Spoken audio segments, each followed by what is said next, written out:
Hello, artists and art bros. Today, I'm going to show you my portfolio back in 2019. I want to say some tips for my younger self. Looking at this first page, if I'm talking to my younger self, I'm going to ask, where is your cover art? Like, you have an illustration or a piece that you like so much that you have to make it as your cover.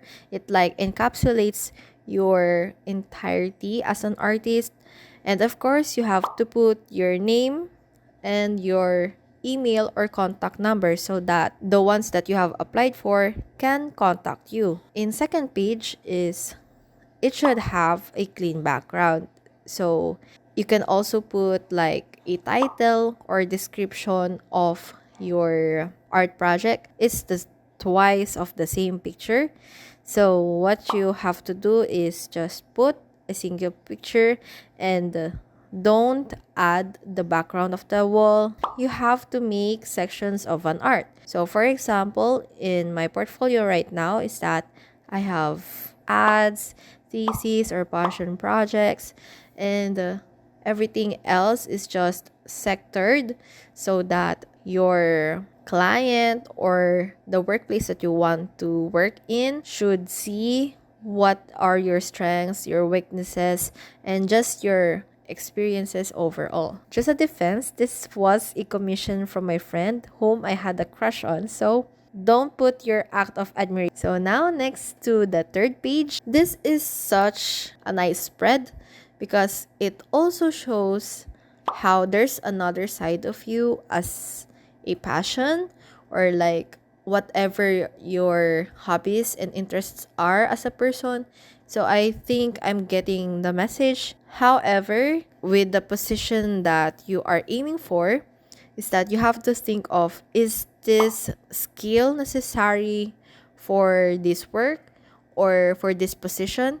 So that's what you are going to think of when you are putting your pictures of lab sheets here in this portfolio. Well, in my defense, back in STEM is that I have flexed these lab drawings because my classmates liked it very much and they actually made me draw their lab drawings. So I put it there. And thinking of it right now is that the bar is low because they're actually so analytical, and I was more on the creative side even back then in senior high school. So I think these lab sheets are my only way to create art. Wow, wicked. Very topical. What you should do is make a flat lay, and then you can show skills in your photography and composition wise that can bring out the best on the artwork that you have chosen. So in these photos is that I do not see any kind of photography skill. So you can just crop it out. And of course, in your portfolio, you should do it succinctly because 15 to 20 artworks are good enough. And you have to show your best artworks during the course of, let's say, 2 to 4 years. Next here is you should put a theme if you're gonna put 3 artworks or more in a page. And you can also put a collection of, let's say, sketches for a character design. So as you can see here on these plans, if I have explored maybe 20 plants or more, that would be a good practice so that I can show skills on that particular area that like I can design plants. So I wouldn't recommend back to back just putting the same style if yeah, it's just text, so it's not interesting to the eye. And for the next one is this is also a boring calligraphy and I thought I ate there. So please add diversity like calligraphy, fun letters or blocks, anything that can make you seem that you can do a little bit of everything. So in this photo, specifically the 2002, is that I've tried a bounce lettering. The highlights are, or it's kind of nonsensical. Anyways, moving on. So as I've said before, that you have to put like some kind of photography skill if you want to show like the artwork on a piece of paper.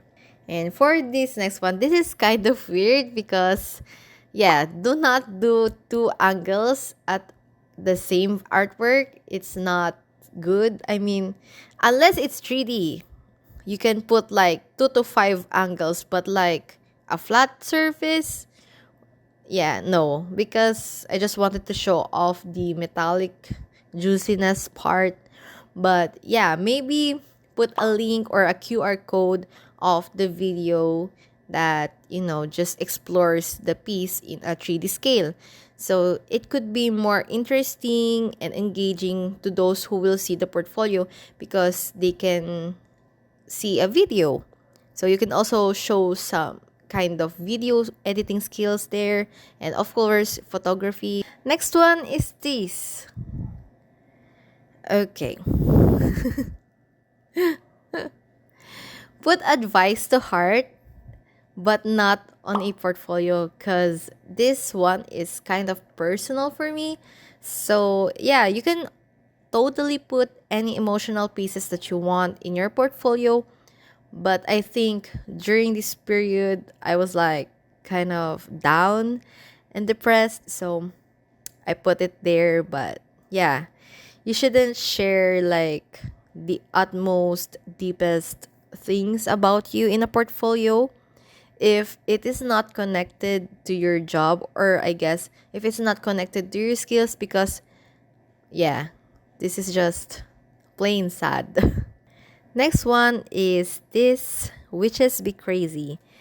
So I guess witches is equals to bitches. I mean, if you're gonna add a profanity or an implied one, maybe don't do it or like avoid doing it, because yeah, I know that profanities or dark themes are part of art, but like if you're gonna go corporate, maybe they don't like to see that thing in your portfolio. I mean, there's like a taboo sense on that topics. So next is this one.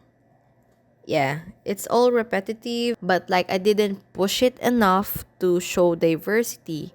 Like, maybe add more fonts, font styles, or maybe add more different compositions, or make a flat lay, like a diverse set, or maybe the same art style but different applications. Let's say you can put it on an ad, or you can put it on a poster, or you can put it on a video, just something different about the style that you have created as your own. Next one: blurry photo alert, blurry photo alert. Oh my god.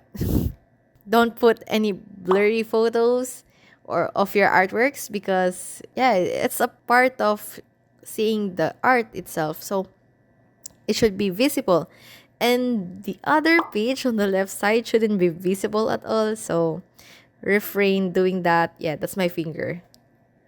Okay, and yeah, it's all the same types. Lastly is you should put a CTA or call to action, so that the people that will see your portfolio will look onto your maybe IG page or other portfolio websites, or maybe your YouTube channel if you have one, so that they can see what other type of work that you create.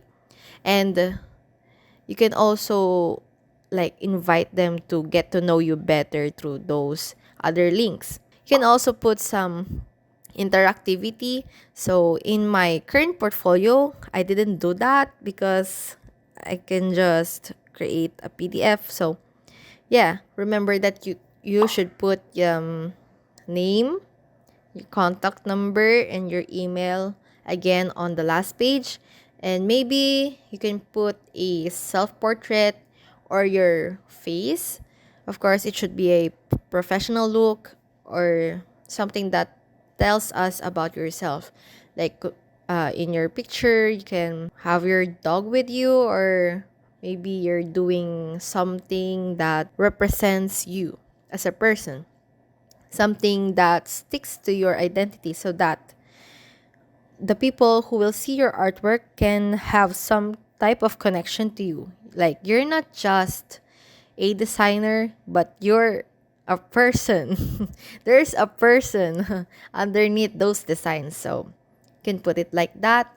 And of course, as what I have said before, is that you have to customize your portfolio based on what the position that you are applying for. So, for example, if you're going for a videographer route, then I suggest you put QR codes or links to your video, or maybe you can put a reel as your portfolio. Just make it connected to your desired position. So, and in this case, I think I sent this portfolio to be part of the club. It's not even an officer type, but I was rejected. I remember being rejected there. So, yeah. And you can also put some short descriptions if you want to, or just the title of the artwork, some context to what made you do this artwork, something that tells a story. Even though you just put 1 to 2 sentences, people will be able to read it. So, yeah, maybe just enjoy it. And yeah, so lastly, just additional things. As I have said before, you can make it interactive, or maybe add GIFs or clickable links or QR code to your homepage or anything, so that your portfolio would look unique to someone that sees it. So yeah, those are all my tips for today, and I hope you have learned something. Thank you for watching. Bye!